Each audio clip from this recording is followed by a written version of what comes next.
In today's video, I'm going to teach you how to create a Microsoft Teams meeting. Microsoft Teams has become an essential tool for both businesses and educators, making virtual collaboration as smooth and efficient as possible. By the end of this video, you'll be able to set up your own meeting with ease, ensuring everyone's on the same page, no matter where they are. First, let's start by opening Microsoft Teams.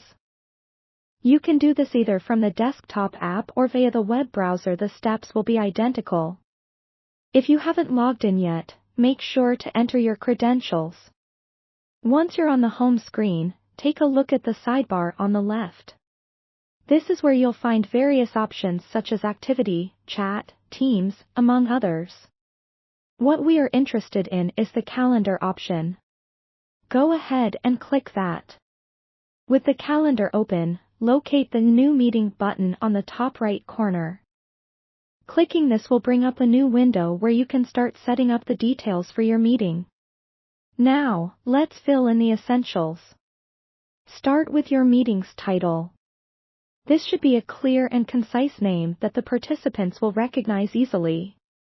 Then, move down to the Add Required Attendees section.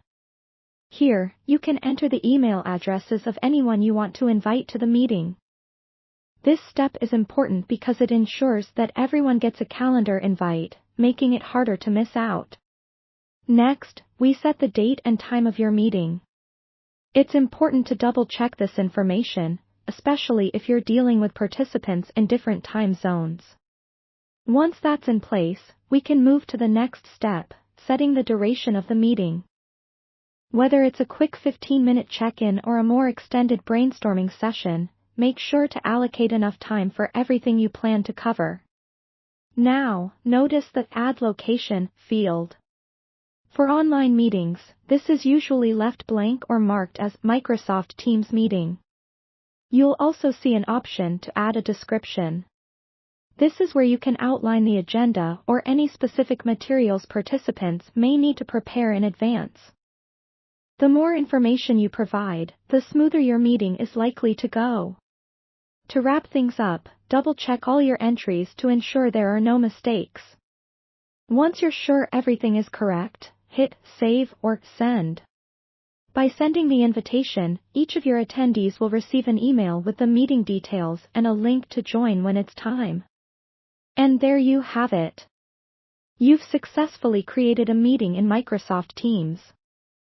Remember, organizing meetings efficiently is key to effective collaboration, so don't hesitate to explore more of Microsoft Teams for additional features like recurring meetings, channel meetings, and more.